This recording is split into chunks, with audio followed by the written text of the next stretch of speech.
السلام علیکم ورحمۃ اللہ وبرکاتہ۔ دوستو، آج کی ویڈیو میں ہندوؤں کے بہت اہم سوال لے کر آیا ہوں جن کے جواب آپ سنیں گے ڈاکٹر ذاکر نائک صاحب کی زبانی۔ تو دوستو، ویڈیو میں ہمارے ساتھ اینڈ تک رہیے گا تاکہ سوال اور جواب پورا سمجھ آ سکے، اور ویڈیو کو لائک اور شیئر کرنا نہ بھولیے گا، اور چینل کو سبسکرائب بھی ضرور کیجیے گا۔ میرا پرشن یہی ہے کہ بھگوان کسی کی بھی مرتیو اس کے سر پہ کیوں نہیں لے رہا؟ بھگوان کسی کی بھی مرتیو اس کے سر پہ کیوں نہیں لے رہا؟ کیسے؟ سپوز کوئی مر گیا، ایکسیڈنٹ سے مر گیا، کوئی بیماری کے کارن مر گیا، کوئی کسی کی لیور کی بیماری ہے، کوئی راستے میں ٹکرا کے مر گیا، سب ایسا ہوتا ہے۔ تو کوئی ایسا نہیں بول رہا ہے کہ یہ بھگوان کے کارن مرا۔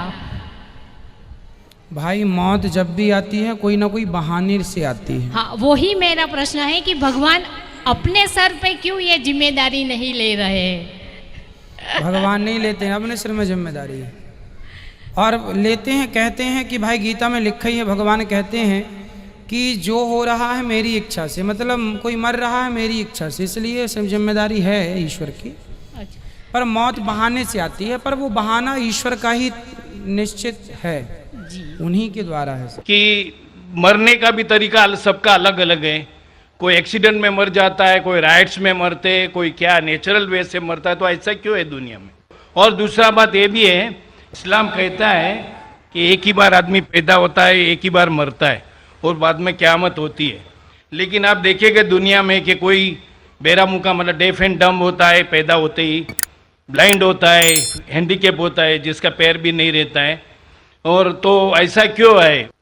مہیش بھائی کا سوال ہے کہ اسلام میں ہم اس دنیا میں ایک بار آتے، پھر مرتے، پھر قیامت پہ پھر سے اٹھائے جاتے، اس دنیا میں ایک بار آتے، تو ایسا کیوں کہ کوئی لوگ جو پیدا ہوتے ہیں، کوئی اپائش پیدا ہوتے، کس کی ٹانگ نے، کس کے ہاتھ نے، ایسا کیوں؟ کوئی لاچار پیدا ہوتے۔ قرآن مجید میں اللہ تعالیٰ فرماتے ہیں کہ آپ کے بچے، آپ کی بیویاں، آپ کی دولت آپ کے لیے فتنہ ہے، آپ کے لیے امتحان ہے، کیونکہ جنت میں جانے کے لیے ٹانگ ہونا ضروری نہیں ہے، جنت میں جانے کے لیے دولت ہونا ضروری نہیں، جنت میں جانے کے لیے یہ زندگی ہمارے لیے امتحان ہے، اللہ کے احکامات کے مطابق زندگی کو بسر کرنا چاہیے۔ قرآن مجید میں اللہ تعالیٰ فرماتے ہیں سورہ ملک میں، سورہ نمبر 67 آیت نمبر 2 میں، الذی خلق الموت والحیات، اللہ سبحانہ و تعالیٰ نے موت اور زندگی پیدا کی ہے تاکہ آپ کو جانچ سکے آپ میں سے اچھے اعمال والے کون ہیں۔ تو یہ زندگی ہمارے لیے ایک امتحان ہے۔ آپ کا اچھا سوال تھا کہ کیوں کچھ انسان پیدا ہوتے اپاہج، کوئی بیمار، کوئی اچھے صحت مند، کیوں؟ اس کی وجہ ہے کہ جب آپ ایگزامینیشن میں بیٹھتے ہیں، ہر سال ایگزامینیشن پیپر بدلتا ہے کہ نہیں؟ اگر آپ کہیں گے کہ ہر وقت پیپر سیم رہنا چاہیے تو ٹیسٹ کدھر، ایگزامینیشن کدھر؟ تو اللہ تعالیٰ کہتا ہے کہ جس طریقے سے آپ کو جو نعمت دی اس طریقے سے ایگزامینیشن اللہ تعالیٰ اس پیپر کو پرکھے گا۔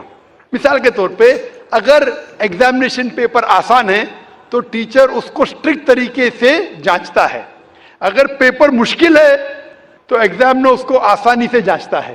تو اسی طریقے سے اللہ تعالیٰ فرماتے قرآن مجید میں، آپ کے بچے، آپ کی فیملی، آپ کی دولت آپ کے لیے فتنہ ہے، ایک ٹیسٹ ہے۔ اللہ تعالیٰ ٹیسٹ کر رہا ہے اس بچے کے والدین کا، دیکھنا چاہتا ہے کہ اگر بچے کو پیدا کرتے اپائش، یا بچہ جب پیدا ہوتا ہے دل کی بیماری کے ساتھ، وہ دیکھنا چاہتا ہے کہ پھر بھی اس کے والدین اللہ پہ ایمان لاتے کا نہیں، اور جتنا ڈیفیکلٹ ٹیسٹ اتنا بڑا ریوارڈ۔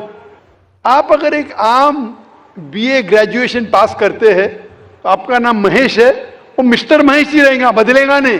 لیکن آپ اگر میڈیکل ایگزامینیشن پاس کرتے MBBS پاس کرنے کے بعد آپ کے نام کے آگے لگ جائے گا ڈاکٹر، کیونکہ میڈیکل ایگزامینیشن پاس کرنا مشکل ہے، مشکل ایگزامینیشن پاس کرتے ریوارڈ بھی زیادہ ہے۔ تو اللہ تعالیٰ الگ لوگ کو ڈفرینٹ ایگزامینیشن میں ڈالتا ہے، کسی کو دولت دیتا ہے، کسی کو غریب بناتا ہے۔ جب دولت دیتا ہے وہ دیکھنا چاہتا ہے کہ دولت کے بعد یہ انسان زکوٰۃ دے رہا ہے کہ نہیں, خیرات کر رہا ہے کہ نہیں. وہ غریب انسان کو زکوٰۃ میں 100% مارکس مل چکے, غریب انسان کو زکوٰۃ ہی نہیں دینے کا. ہم بولتے ارے بیچارہ غریب ہے, اس کو 100% مارکس مل گئے. زکوٰۃ میں غریب کو 100 میں سے 100 ملتا ہے. وہ امیر ہے جو شاید تھوڑی زکوٰۃ دے گا تو اس کو 100 میں سے شاید 10 مارکس ملے, برابر زکوٰۃ دیں گا تو زیادہ مارکس ملیں گے.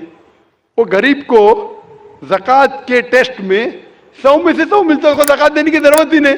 لیکن اس کو شاید دوسرا ٹیسٹ ہوگا, اس کو ٹیسٹ ہوگا.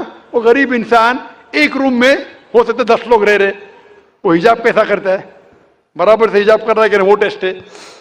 ہو سکتا ہے انسان امیر ہے, اس کا بیٹا جیسے اپنے خواہش پیدا ہوتا ہے, تو اللہ تعالیٰ دیکھنا چاہتا ہے کہ اس امیر انسان کو میں نے دولت دی, عیش و آرام دیا, ابھی اس کے بچے کو اپائش پیدا کرتا ہوں, دیکھنا چاہتا ہوں کہ یہ پھر بھی اپنے رب کی عبادت کرتا ہے کہ نہیں. جو آدمی کمزور ہے وہ بولیں گے ارے کیا یہ اللہ تعالیٰ, نعوذ باللہ میرے لیے کیوں یہ مشکل پیش آتا ہے. جو سچا مومن رہے گا وہ کہیں گے الحمدللہ, فائدہ ہوئے گا تو بھی الحمدللہ, نقصان ہوئے گا پھر بھی الحمدللہ. یہ مومن کی جانچ ہے.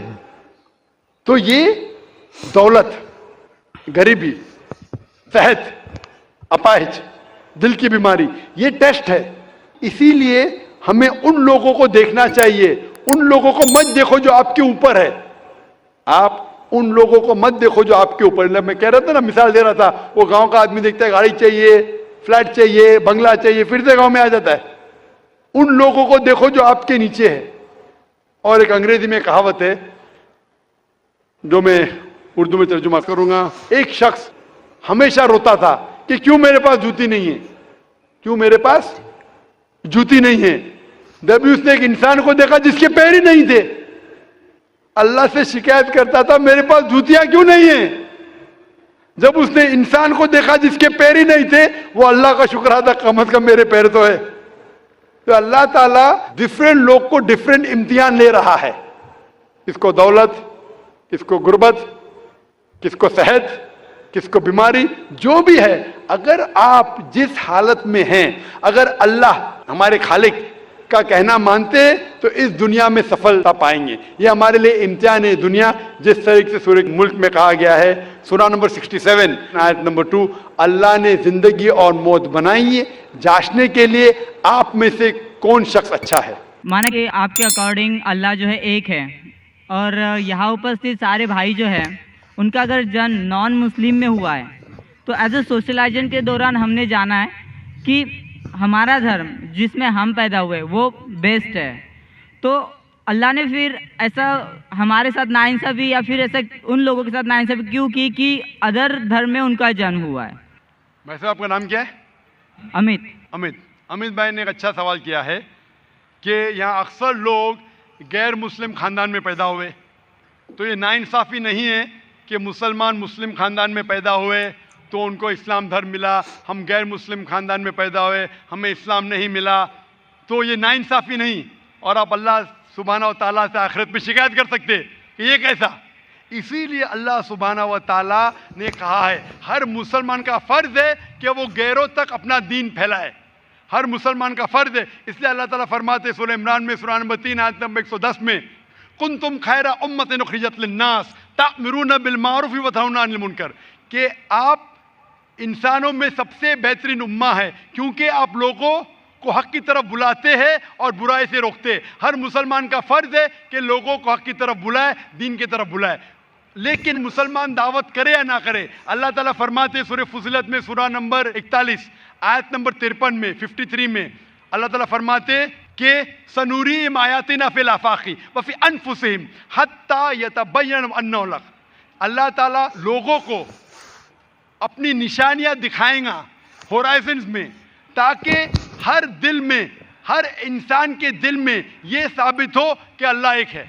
تو اللہ خود فرماتے قرآن مجید میں کہ ہر انسان کے دل میں وہ یہ ثابت کر دے گا اس کی زندگی میں کہ خدا ایک ہے. لیکن ثابت کرنے کے بعد وہ انسان سوچنے لگے گا اگر میں اسلام قبول کروں گا تو معاشرہ کیا کہیں گی, ارے میرے والدین کی جائیداد سے میں بے دخل ہو جاؤں گا, ارے مجھے دھندے میں مشکل ہوں گی, میرے دھندے میں نقصان ہوگا. تو تو آخرت کے دن پہ اللہ تعالیٰ سے آپ یہ نہیں کہہ سکیں گے کہ آپ نے ناانصافی کی. اللہ تعالیٰ خود ہر انسان کے دل میں یہ ڈالیں گا کہ خدا ایک ہے. اور آپ کے لیے تو یہ بھی بہانہ نہیں ہے, آپ اس مجمع میں آ چکے ہیں, میری زبان سے سن چکے ہیں کہ اللہ ایک ہے, اللہ کے علاوہ کوئی معبود نہیں ہے. آپ کو آخرت کے دن پہ ذرا بھی شکایت نہیں ہونا چاہیے اللہ سے.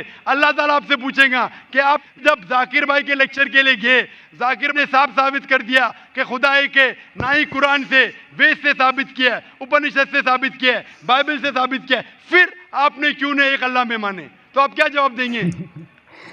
باقی غیر مسلم کو تو بعد میں دیکھ لیں گے, میں آپ کے بارے میں پوچھتا ہوں کہ آپ خدا کو کیا جواب دیں گے آخرت میں؟ Actually sir I am not believing on God. میں خدا کو نہیں مانتا ہوں, کیونکہ اس کا ریزن بھی اس طرح سے ہوتا ہے.